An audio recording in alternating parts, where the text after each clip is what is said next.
আসতে চলেছে নয়া নিয়ম। পাসপোর্টের মতো ভেরিফিকেশন হবে আধার কার্ডের। সময় লাগবে 180 দিন। আমাদের দেশ ইন্ডিয়া একটি গুরুত্বপূর্ণ নথি হিসেবে বিবেচিত হয় আধার কার্ড। এমতো অবস্থায় এই নথির প্রসঙ্গে প্রায়ই বিভিন্ন নিয়ম জারি করা হয় সরকারের তরফে। মূলত সমগ্র বিষয়টিতে স্বচ্ছতা বজায় রাখার জন্যই এই পদক্ষেপগুলি গ্রহণ করা হয়।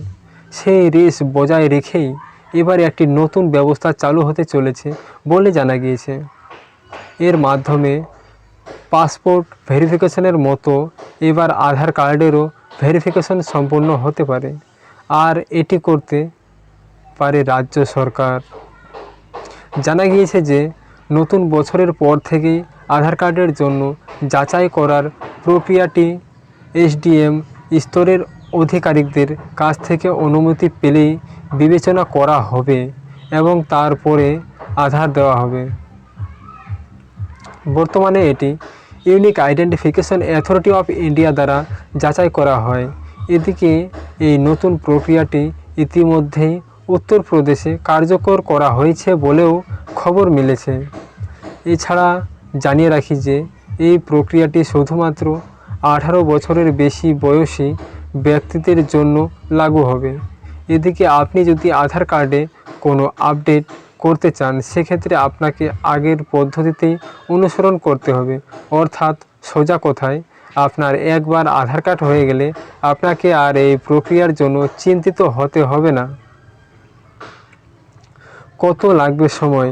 তবে আধার কার্ড তৈরির নতুন এই প্রক্রিয়ায় কার্যকর হতে পারে।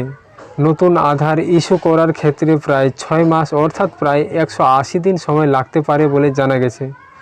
যখন কেউ একজন আধার কার্ডের জন্য আবেদন করবেন, তখন সেই তথ্য ইউআইডিএআই দ্বারা যাচাই করা হবে এবং তারপরে আবেদনটি সার্ভিস প্লাস পোর্টালে পাঠানো হবে। সেই পোর্টালে প্রাপ্ত আবেদনগুলি এসডিএম দ্বারা ভেরিফিকেশন করা হবে।